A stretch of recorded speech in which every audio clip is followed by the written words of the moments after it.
Bonjour et bienvenue dans cette vidéo dans laquelle je vais vous parler de Valeria.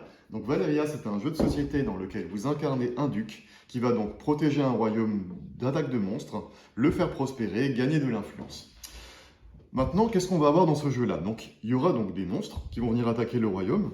Ces monstres-là vont avoir une force nécessaire pour pouvoir les combattre, des points de victoire qui vous rapportent en fin de partie et un bonus que vous gagnez immédiatement en l'ayant combattu. On va avoir des citoyens. Ces citoyens, vous allez les recruter.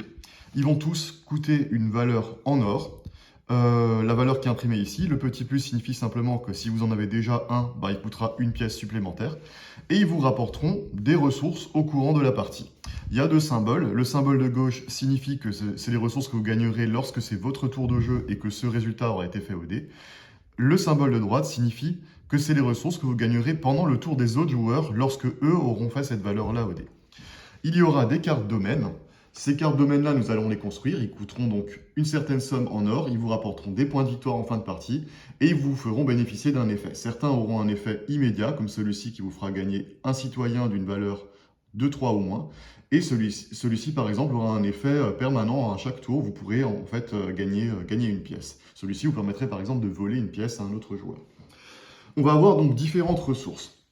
L'or qui sert donc principalement à recruter les différents citoyens et qui va servir également à construire les différents domaines. Vous voyez qu'ils coûtent tous de l'or. Nous allons avoir la force. Donc la force sert principalement à combattre les monstres. Et nous aurons la magie. La magie, donc c'est une ressource bonus qui pourrait être utilisée soit comme de la force, soit comme de l'or en fonction de vos besoins. Simplement, vous ne pouvez pas payer uniquement de la magie pour faire une action, vous serez obligé de la combiner avec quelque chose. Par exemple, si je voudrais combattre ce monstre qui coûte 5 forces, je pourrais payer 5 forces si je veux, mais je pourrais par exemple payer une force et 4 magies. Je pourrais simplement pas payer 5 magies. Il faudra que je mixe la magie avec de la force, puisque à la base, c'est de la force qui est demandée. Si je voulais construire ce domaine-là, par exemple, je pourrais payer 3 ors et 3 magies, ou 6 ors, à mon choix. Voilà maintenant, comment ça marche un tour de jeu. C'est assez simple, le joueur actif va donc prendre les 2 dés, il va les lancer. Le tirage concerne tous les joueurs, donc là par exemple, chaque joueur va activer 2 fois tous ces 5. Donc là par exemple, moi je gagnerais 2 ors. Si d'autres joueurs avaient cette carte devant eux, ils auraient gagné un or également. On va activer également le cumul des 2 dés, donc c'est-à-dire tous les joueurs vont également activer leurs 10. Si j'avais fait ce tirage-là, on aurait activé tous les 4, tous les 5 et tous les 9. Donc encore une fois, le symbole de gauche avec un joueur dessiné, c'est pour le joueur qui a lancé les dés. Le symbole de droite avec plusieurs joueurs dessinés, c'est pour les autres joueurs s'ils ont ce personnage devant eux. Le joueur actif va donc ensuite faire 2 actions parmi les différentes actions possibles dans le jeu. Donc quelles sont les différentes actions possibles dans le jeu? La première, la plus simple, simplement prendre une des 3 ressources de mon choix.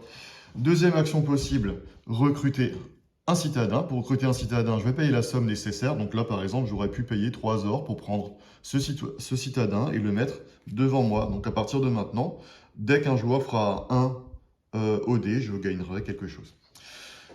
Troisième action possible, ce sera donc construire un domaine. Pour construire un domaine, je paye la somme indiquée, je prends le domaine devant moi, j'aurai les points en fin de partie et je bénéficie de l'effet qui est indiqué sur le domaine. Il y aura une petite contrainte pour construire le domaine en plus de l'or demandé, c'est qu'il faudra avoir devant soi des citadins qui ont ces symboles-là. Donc là, par exemple, il faudra que j'ai un citadin, par exemple, avec un marteau et un autre citadin avec un petit casque à aile. Voilà, celui-ci, il me faudrait 2 citoyens marteau et un citoyen avec ce symbole-là sur lui, par exemple, un mercenaire, un paysan et une boulangère. Dernière action possible, combattre un monstre. Pour combattre un monstre, c'est très simple, je paye la somme en force qui est indiquée dessus, je peux combiner avec de la magie comme je l'expliquais tout à l'heure. Je gagne immédiatement un bonus, donc là en l'occurrence un or et un magie. Et à la fin de la partie, j'aurai les points de victoire qui sont indiqués dessus. Donc au niveau des citoyens, ce sont des piles de cartes identiques. Donc simplement, au bout d'un moment, la pile sera probablement épuisée si tout le monde est intéressé par le même citoyen. Les monstres, c'est un petit peu différent, c'est-à-dire qu'il y a des monstres de plus en plus forts qui arrivent. Vous voyez que là, il y a 3 e-bourses, mais après, on aura un géant qui est beaucoup plus fort. Et on aura un mage satyre qui est encore plus fort. Puis enfin, un troll qui est le boss de ce domaine-là. Voilà. Une fois qu'une pile de cartes est épuisée, que ce soit une pile de cartes monstres, une pile de cartes citoyens ou un domaine, nous allons placer une carte épuisée. Il y en a 2 par joueur, donc à 2 joueurs par exemple, il y aura 4 cartes épuisées. Et il s'agit d'une des premières conditions de fin de partie. Donc il y a 3 conditions de fin de partie dans le jeu. Soit on a placé toutes les cartes épuisées, soit tous les monstres ont été terrassés, soit tous les domaines ont été construits. À ce moment-là, on va simplement compter les points. Donc les points, on va en gagner pendant la partie suite à l'effet de set end card. Ce sont les points qui sont représentés par ces petits jetons ici. Voilà. On va également gagner des points à l'aide des monstres qu'on a terrassés. Donc on comptera les points qui sont imprimés sur les monstres qu'on a terrassés. On gagnera des points grâce au domaine. Donc on comptera les points qui sont indiqués sur les domaines. Et également, au début de la partie, ça je ne l'ai pas encore dit, nous allons choisir une carte duc. On en a 2. Alors on a tout plein dans la boîte des différentes. Mais en tout cas, vous en choisissez une sur les 2 que vous allez avoir. Par exemple, ce duc-là me rapporterait 2 points pour chaque monstre que j'ai terrassé, plus 1 point pour chaque monstre qui présente cette icône-là.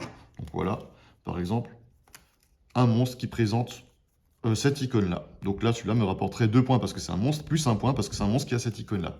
Et j'aurais également 1 point pour chaque lot de 4 ressources. Celui-ci, par exemple, m'aurait rapporté 1 point pour chaque villageois qui a l'un de ces symboles-là, plus 1 point tous les lots de 4 ressources.